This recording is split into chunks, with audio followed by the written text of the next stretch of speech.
Okay, today I'm going to show you guys how to tie an improved non-slip monoloop. This is a great way to connect your fly to the end of your leader in a way that is going to allow the fly to move independently of the leader, which is a plus.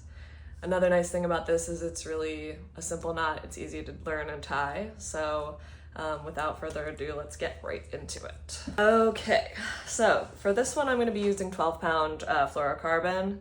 You can obviously use whatever tip of material you desire.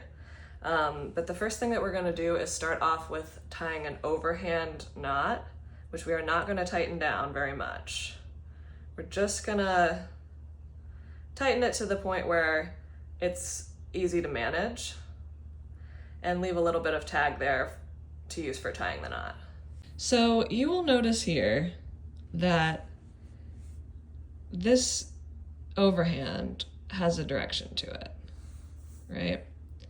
So the tag end comes out in this direction of the knot, and the standing line comes out this direction. So that's important for later when we have this knot tied. So I'm gonna thread that tag end through the eye of my hook, which, check out this beautiful fly. This is just on display in our house because I think it's so beautiful, but our friend Darren Soyce tied that and I think it's just worth a look. It's such a pretty fly. Anyway, so we've got our overhand knot, which I've kind of pulled up against the eye of the hook here. And then what I'm gonna do is pinch it using my thumb and forefinger against the eye of the hook. And that leaves me with my tag end right here that I can work with. Then this is where the non-slip monoloop diverges from the improved non-slip monoloop, which the original was developed by Lefty Kreh. The version that I'm showing you was brought to the Keys by Dustin Huff via Christmas Island and popularized here because it ended up being stronger than the original.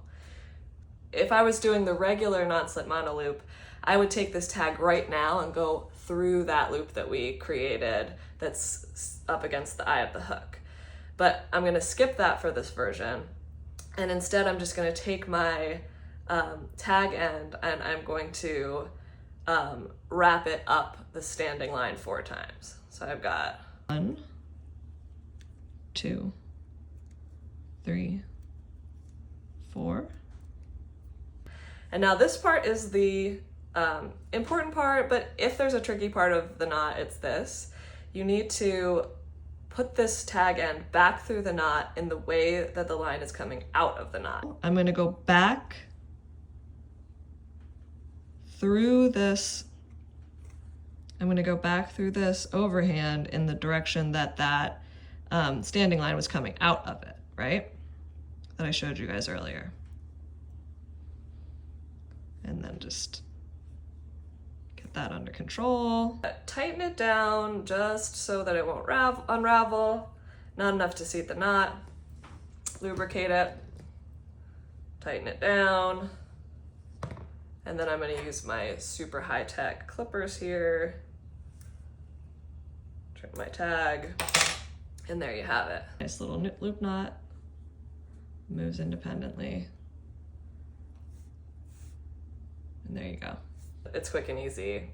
It's a great knot to have in your arsenal, as it were.